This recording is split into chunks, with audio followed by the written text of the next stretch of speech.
और माननीय हरीश चौधरी जी अभी जल्द ही इस महीने में उनका प्रदेश में दौरा होना है और राजीव भवन में बैठकें होगी। तो उसके बाद ही जो भी होगा पार्टी के रणनीति में हम लोग आगे बढ़ेंगे। समीक्षा आज की होगी और उसमें दोनों आएंगे, तो क्या लगता है कि किस तरीके से समीक्षा करेंगे, तैयार किया गया? अब उसके लिए हम लोग तैयारी कर रहे हैं। बाकी किस टाइप से चर्चाएं होगी, क्या है, फाइनल रूपरेखा अभी आया नहीं है। बाकी हमारे कमेटी के दोनों लीडर्स को तय करना, वो भी जैसा हमें मार्गदर्शन दे, हम लोग उस हिसाब से तैयारी हम लोग कर रहे हैं। ये रायपुर बस्ती में कांग्रेस में एक बड़ा मौका है, क्योंकि बिजनौर का गढ़ माना जाता था और कहीं ना कहीं नाराजगी भी है, तो उम्मीदवारी कई लोग कर रहे हैं, क्या रहेगा? बिल्कुल जल्द ही मैं समझता हूँ रायपुर दक्षिण पे उपचुनाव होगा और उसकी भी तैयारी हम लोग को करना है। लेकिन अभी आवेदकों की दावेदारों के आवेदन अभी आ रहे हैं और दावेदार सामने भी आ रहे हैं। उसके लिए भी बहुत जल्द ही हम लोग कार्यकर्ताओं की बैठक रखेंगे। पहले ये बैठक की तैयारी करें, उसके बाद जल्द ही उसका भी हम लोग तैयारी शुरू करेंगे। ये उनके मंत्री और समर्थकों की नाराजगी का फायदा कांग्रेस में। देखिए, बृजमोहन अग्रवाल जी पार्टी के वरिष्ठ नेता है और उनको दूध में गिरी मक्खी की तरह पार्टी ने उनको निकाल के बाहर कर दिया है और कहीं न कहीं निश्चित रूप से बृजमोहन अग्रवाल जी को एक हाशिए पे और मार्गदर्शक मंडल पे पार्टी ने उनको डाल दिया है। वो खुद नहीं चाहते थे कि विधायक पद से इस्तीफा दे दे, मंत्री पद से इस्तीफा दे दे, लेकिन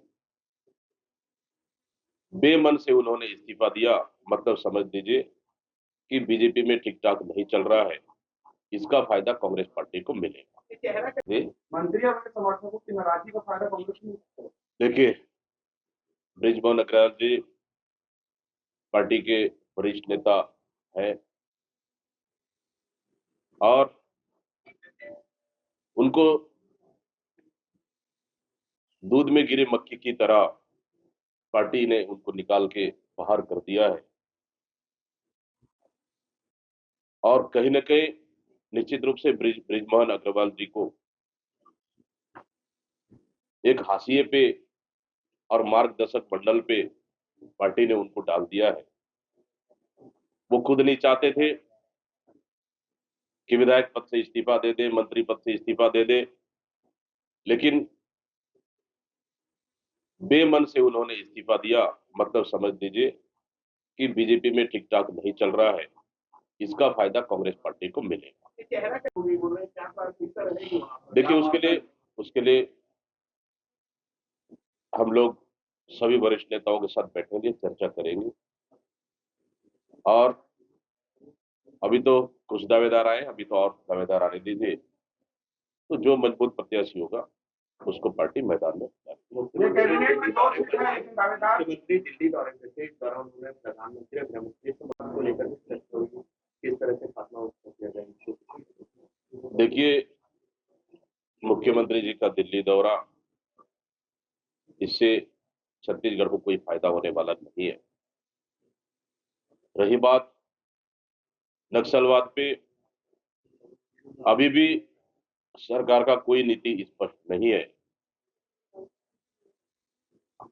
क्योंकि सिर्फ दहशत फैलाकर, बस्तर में दहशत फैलाकर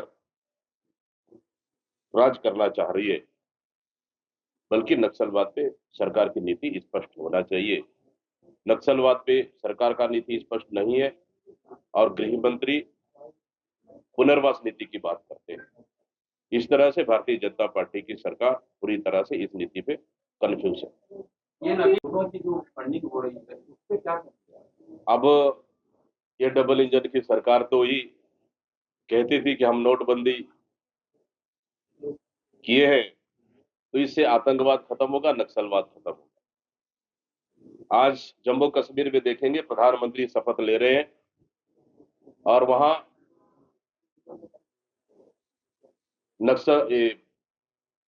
आतंक अटैक हो रहा है, ब्लास्ट हो रही है और फर्जी नोट छापने की मशीनें मिल रही है। आप समझ जाइए कि भारतीय जनता पार्टी की सरकार इस नीति पे पूरी तरह से लाचार हो चुकी है और सिर्फ ये सिर्फ कहने के लिए इस तरह की बातें करती है, जबकि इस तरह के नोटबंदी से कोई भी फायदा नहीं हुआ है, बल्कि कालाबाजारी इससे बढ़ा है।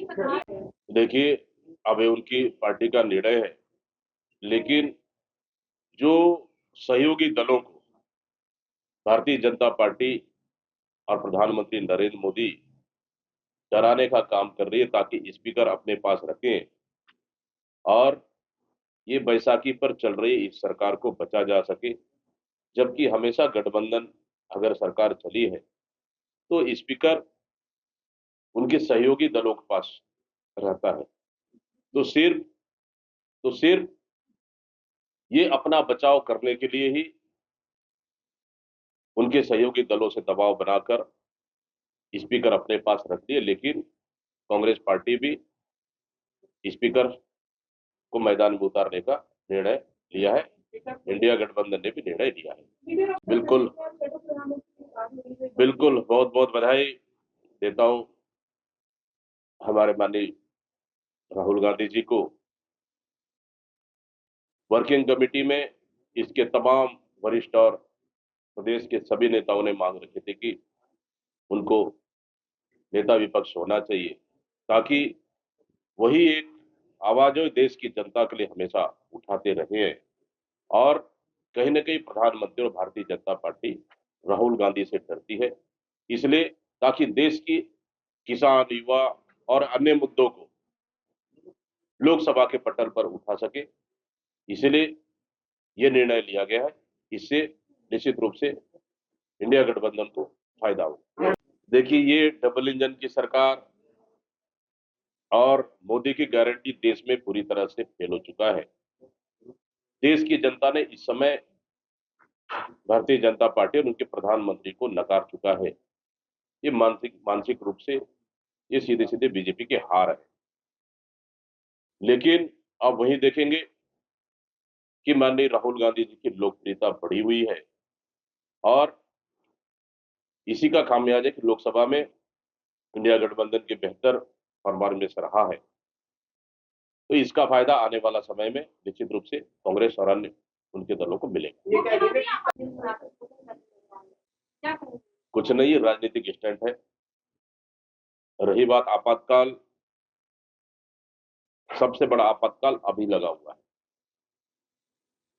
प्रधानमंत्री तानाशाह हो चुके थे, सिर्फ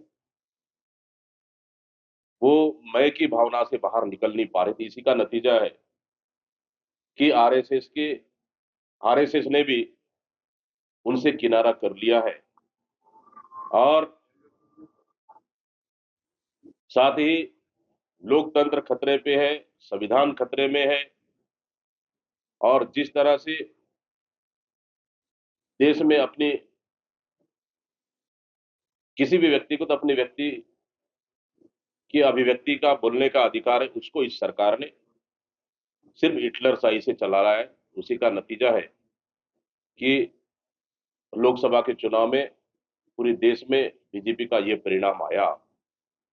लेकिन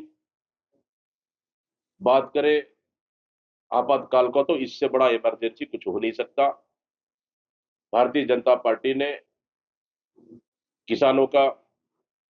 किसान लगातार आत्महत्या कर रहे हैं, प्रदेश में लूटमार मची हुई है, कमीशन खोरी बढ़ गई है। एक विभाग के अधिकारी चिट्ठी लिख रहे हैं कि हमको इतना % देना पड़ रहा है। हम पूछते हैं सरकार से, आखिर वो पैसा जा किसके रहा है, किसके पास जा रहा है? सरकार को जवाब देना चाहिए। भ्रष्टाचार और लूट चरम पर है और इससे बड़ा इमरजेंसी कुछ हो नहीं सकता। देखिए, ये जनदर्शन में कोई लाभ होने वाला नहीं है। ये जनता को सिर्फ ठगने वाला दर्शन है और इससे ज्यादा कुछ नहीं। कैबिनेट में 2 जगह खाली है, दावेदार 10 से अधिक है। देखिए, भारतीय जनता पार्टी खुद कंफ्यूज है, तो उनके नेताओं की इतनी मारा मारी है, उस पद के लिए एक अनार 100 बीमार की स्थिति है, इसलिए मुख्यमंत्री को दिल्ली भागना पड़ा। अब देखिए, बृजमान अग्रवाल जैसे जी को हाथिए में डालकर अगर नए चेहरे ला रहे हैं, तो इससे बड़ा चीज कुछ नहीं हो सकता, क्योंकि प्रदेश में अनुभव के आधार पर काम करता है और निश्चित रूप से कहीं न कहीं भारतीय जनता पार्टी की सरकार इस पे पूरी तरह से फेल है। बिल्कुल, इस मानसून सत्र में कांग्रेस पार्टी, हमारे तमाम विधायकों ने बेहतर तैयारियां शुरू की है। हर मुद्दे पे प्रश्न लगेंगे और सरकार को पूरी तरह से जनता के हितों को लेकर मुद्दे उठेंगे और सरकार को पूरी तरह से इस समय इस साय सरकार को कांग्रेस पार्टी बेनकाब करेगी और सभी मुद्दों पे कांग्रेस पार्टी, हमारे विधायकों ने सदन में अपनी बात रखेंगे। बिल्कुल, शिक्षा विभाग प्रदेश में सबसे बड़ा विभाग है, जिम्मेदारी वाली विभाग है। सरकार को तत्काल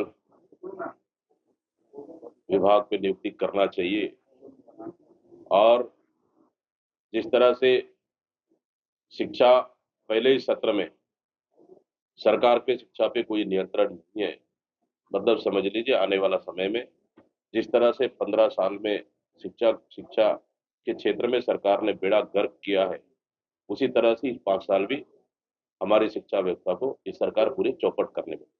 नीट में